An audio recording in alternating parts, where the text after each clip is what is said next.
Une petite mise en contexte avant de commencer. Non, mais on n'est quand même pas pour vous lancer ça paf de même. Le but de la prochaine capsule, c'est de vous présenter les décisions et les changements auxquels fera face votre futur cégepien ou cégepienne et surtout comment vous pouvez l'aider. Oui, pour les prochaines minutes, c'est vous, les étudiants. Donc, prenez des notes. Oui, vous pouvez utiliser le crayon et le calepin de notes qui traînent à côté du téléphone. Allez-y. Bon, vous êtes prêts? C'est parti. Les parents continuent de jouer un rôle très, très important auprès de leurs jeunes lorsque ceux-ci arrivent aux études collégiales. Je pense qu'il y a beaucoup d'encouragement, d'appui qui est toujours nécessaire et il y a une recherche d'informations qui peut toujours être pertinente. Si on veut bien accompagner son enfant dans son choix d'orientation, l'idéal, c'est d'être vraiment à l'écoute de ses besoins, de ses valeurs, de qui il est. On le connaît, on sait là où il fait des bonnes choses, où il y a des forces, et c'est de lui faire réaliser ces forces-là. Lui faire savoir aussi quelles sont ses faiblesses, mais tabler beaucoup plus sur l'estime de soi, sur ses bonnes capacités. Le piège à éviter, c'est de lui dire quoi faire. Ça, c'est pas gagnant comme idée. On peut l'aider aussi en l'amenant à se projeter dans une carrière future. Si on lui demande le type de travail que tu veux faire, c'est quoi? Décris-moi une journée type de travail là-dedans. Ça peut être un bon moyen pour qu'il se mette des images, pour qu'il voit le type de travail que ça peut entraîner. On peut lui suggérer de voir les professionnels dans le domaine. Il y a des conseillers d'orientation dans les écoles. Les professeurs aussi sont des bons guides. C'est des gens qui ont été formés dans le domaine qu'ils enseignent. Donc, c'est des moyens qui peuvent être utilisés pour assister, pour l'accompagner dans ça. L'amener à parler, à verbaliser. On peut parler aussi de son expérience personnelle. Ce qu'on fait, souvent, moi, je demande aux étudiants, qu'est-ce qu'ils font tes parents? Es-tu capable de me parler de leur carrière pendant 5 minutes? Et on peut rester surpris. Il y en a plusieurs qui ne sont pas en mesure de me dire ça. Alors, ça peut être un bon moyen pour établir le dialogue avec son enfant et en même temps pour l'amener à préciser un choix de carrière. Pour développer une bonne communication, il faut choisir le moment propice à la discussion. C'est pas quand on arrive de travailler puis que tout le monde est à la course là, que c'est le temps d'entreprendre la grosse discussion sur l'orientation. On trouve un moment propice. D'être ouvert, pas trop moralisateur non plus, d'être à l'écoute, d'amener son enfant à s'exprimer puis à aller un petit peu plus loin dans sa réflexion. Donc, questionnez-le beaucoup. On questionne plutôt que de donner les réponses. Ça peut être un bon moyen de l'amener à cheminer dans son choix d'orientation. Il y a des obstacles qui sont tout particulièrement à surveiller durant les études collégiales. Je commencerai par vous parler de la première session qui est cruciale. Il y a plusieurs études qui démontrent que lorsqu'un étudiant réussit bien sa première session, les chances de succès augmentent considérablement. Donc, il faut être attentif aux signes de défaillance durant la première session. C'est une période d'adaptation importante, donc il faut être en mode éveil, veille par rapport à tout ce qu'ils peuvent vivre. C'est un premier obstacle à surveiller. L'autre obstacle, c'est une baisse de motivation durant les études collégiales. Cette baisse de motivation-là peut être souvent associée à un problème d'orientation. Si votre fils ou votre fille n'est pas dans le bon programme, évidemment que ça va l'affecter dans sa motivation et ses efforts. Donc, il faut surveiller ça et être en mode écoute et prêt à dialoguer avec eux autres pour voir si c'est ça le problème et quelle autre piste on peut prendre.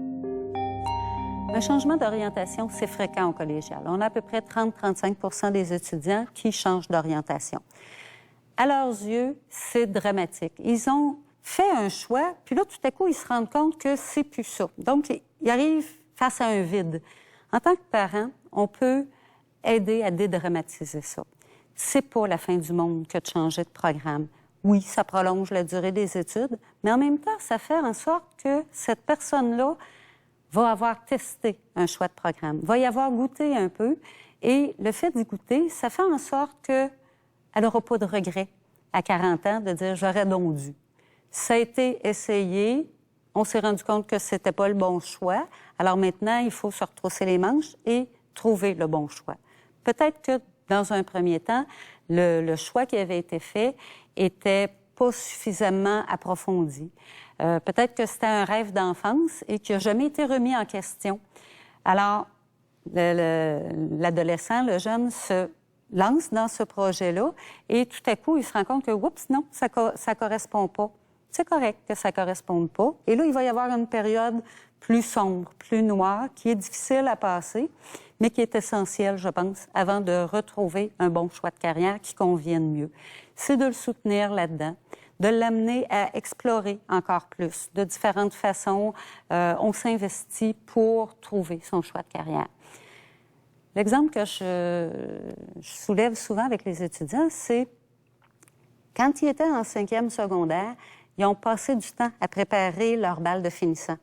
Combien ça prend de temps pour choisir comment je vais me maquiller, avec qui je vais aller, quelle robe je vais porter, est-ce qu'on fait un après-bal, on va aller magasiner. Donc, ils passent beaucoup de temps pour une soirée qui est très importante, mais c'est pour une soirée. Un choix de carrière, ça va durer plus qu'une soirée. Il faut passer du temps. Un cégep souhaite toujours pour ses étudiants la réussite, l'obtention d'un diplôme d'études collégiales. Donc, ce qu'on veut, c'est qu'ils nous arrivent motivés, avec un projet le plus clair possible. Et il faut se rappeler aussi que nous sommes là pour l'accompagner dans cette réflexion-là, dans cette démarche-là. Donc, si l'étudiant est motivé, il a un projet, qu'il est prêt à mettre les efforts, les cégeps sont là pour l'aider dans son cheminement. C'est primordial d'être motivé pour réussir parce que la motivation, c'est quand on arrive à donner un sens à ce qu'on fait. C'est quand on arrive à s'engager dans quelque chose. Si on ne voit pas à quoi ça nous sert d'étudier, c'est difficile de rester motivé. Et quand on n'est pas motivé, bien, on étudie un petit peu moins, on participe un petit peu moins, on s'investit moins. Alors, pour se motiver, il faut en arriver qu'à déterminer c'est quoi notre moteur, où est-ce qu'on puise notre énergie. Les rêves, c'est un bon moyen de se motiver. Avoir un rêve de carrière, c'est un stimulant, c'est quelque chose qui nous donne de l'énergie. Moi, je dis souvent aux étudiants qu'il faut avoir le courage de ses rêves aussi. Parce que d'avoir un rêve, c'est beau, mais si ce rêve-là n'est pas à la mesure de nos capacités ou s'il n'est pas atteignable, il faut aussi en être conscient pour réinvestir ce rêve-là dans un autre projet qui puisse être stimulant. Et avoir le courage de ses rêves, c'est que un rêve, ça n'arrive pas tout seul. Il faut vraiment travailler fort. Il faut mettre les efforts pour ça. On ne devient pas un champion olympique juste à dire « je veux être champion olympique ». On travaille longtemps. On ne devient pas un grand musicien sans pratiquer et des heures et des heures et des heures. Alors, la motivation, c'est quand on s'investit, c'est quand on travaille fort aussi. Il y a des jeunes qui ont de la difficulté parce qu'ils ne savent pas trop dans quoi aller, mais c'est normal qu'à 17-18 ans, notre projet de carrière ne soit pas complètement défini, c'est en évolution, tout ça. Alors, il ne faut pas oublier non plus que quand on n'est pas tout à fait sûr de son programme, il ne faut pas laisser tomber. Et là, c'est le rôle des parents aussi beaucoup de soutenir son enfant pour l'amener à rester motivé malgré tout, puis de trouver les bons côtés, puis d'amener à préciser le projet de carrière. Pour ceux et celles qui ont déjà fréquenté les cégeps parmi vous, je peux vous dire que les cégeps ont changé. Je pense qu'on peut parler de maturité des cégeps, une évolution marquée par plusieurs changements. Tous les cégeps maintenant, depuis déjà plusieurs années, ont un plan institutionnel de réussite. La réussite est au cœur de nos objectifs et de nos préoccupations. Il faut aussi penser que les exigences au niveau scolaire ont changé de façon importante. Les études collégiales comportent deux volets. D'abord, le volet préuniversitaire. Les collèges offrent un ensemble de programmes d'une durée de 2 ans qui préparent aux études universitaires. Les collèges offrent aussi la voie technique. Les programmes techniques sont offerts sur une période de 3 ans, mènent évidemment au milieu du travail, mais peuvent de plus en plus mener vers des études universitaires avec très souvent une reconnaissance de formation par les différentes universités. Pour obtenir un diplôme d'études collégiales, l'étudiant doit maintenant réussir et satisfaire différentes conditions. La première, évidemment, c'est de réussir toutes les unités de son programme d'études.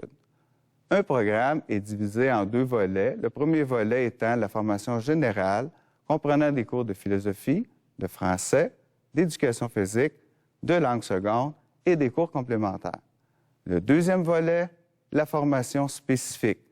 À titre d'exemple, en soins infirmiers, l'étudiante devra réussir ses cours de biologie, de sociologie, de psychologie et ses nombreux stages, car il y en a plusieurs dans ce programme. Deuxième condition pour obtenir son diplôme d'études collégiales, tous les étudiants doivent réussir l'épreuve ministérielle de français. Et dernière condition, réussir l'épreuve synthèse de programme. Il y a plusieurs différences entre le niveau collégial et le niveau secondaire. On peut commencer par parler du calendrier scolaire qui est vraiment très, très différent. Lorsqu'on passe d'une année complète à 2 sessions de 15 semaines, c'est donc dire que dès la session de janvier, l'étudiant recommence une nouvelle année scolaire. Donc, ça passe très vite, 15 semaines, c'est vite complété. L'autre changement, c'est au niveau de l'information, de la communication que les collèges ont avec les étudiants. Nous ne nous adressons plus aux parents. Donc, le seul contact que l'on a directement, c'est avec nos étudiants et étudiantes. Un autre changement important du passage aux études collégiales, c'est la relation que les institutions ont avec les parents. À partir du niveau collégial, nous établissons des communications, nos relations uniquement avec les étudiants. C'est donc dire que les parents ne peuvent pas agir directement dans les transactions liées au cheminement scolaire des étudiants. La loi d'accès à l'information aussi nous oblige à restreindre les informations que l'on peut divulguer à moins d'autorisation en ce sens par nos étudiants. C'est donc dire qu'à partir de 18 ans, lorsque vous nous demandez des explications ou des informations liées au dossier de votre fils et de votre fille, malheureusement, on ne peut pas acquiescer à votre demande, à moins, comme je le mentionnais tantôt, que votre fils ou votre fille nous en donne l'autorisation explicite. Au niveau financier, vous savez que les cégeps appartiennent au réseau public. Donc, il n'y a pas de frais de scolarité à proprement parler. Cependant, il faut considérer les frais afférents qui peuvent varier un peu d'un cégep à l'autre et qui couvrent les différents frais de base reliés à la papeterie, par exemple, et à différents services. En plus de ces frais afférents-là, les étudiants et étudiantes doivent prévoir des frais pour leur matériel scolaire. Là aussi, ça varie d'un programme à l'autre et possiblement d'un cégep à l'autre. Donc, c'est les principaux frais reliés à leur démarche scolaire.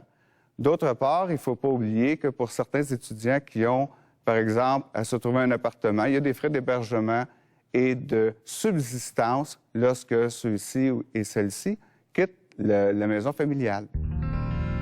Si on parle du travail rémunéré maintenant, il y a toutes sortes de positions face à ça. Est-ce que l'étudiant doit travailler ou pas?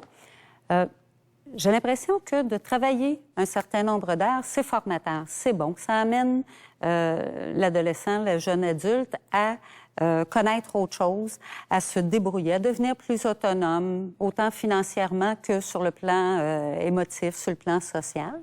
Maintenant, il faut bien doser ça. 12 à 15 heures de travail par semaine, ça semble être une norme qui est bien acceptable au niveau collégial. Il y en a qui travaillent un petit peu plus puis que ça va bien. Passer 20 heures, là, ça devient problématique pour la majorité des étudiants. Ça devient problématique pour toutes sortes de raisons, parce qu'ils ont des horaires quand même assez chargés au collégial. Travailler 20 heures, ça vient en surplus. Dans certains cas, l'investissement émotif devient plus important sur le marché du travail que dans les études, si le nombre d'heures est plus important.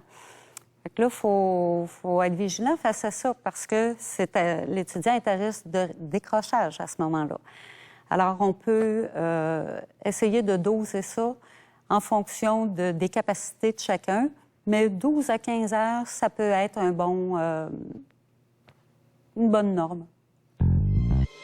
Ce qui est important de retenir, c'est que la période des études collégiales, c'est une très belle étape de la vie de ces jeunes. Je pense que ça, c'est important de se rappeler ça. Ils vont vivre des choses fantastiques en classe et à l'extérieur de la classe. Je pense qu'il faut les appuyer dans cette période-là, les aider à vivre ça le mieux possible, et je pense qu'ils vont sortir du cégep grands gagnants de cette belle expérience de vie. Alors voilà, ceci étant dit, je vous invite à regarder les 5 autres capsules de façon à savoir ce que l'on a à dire à votre futur cégepien ou cégepienne. Et en passant, elles sont pas mal plus cocasses que celle-ci.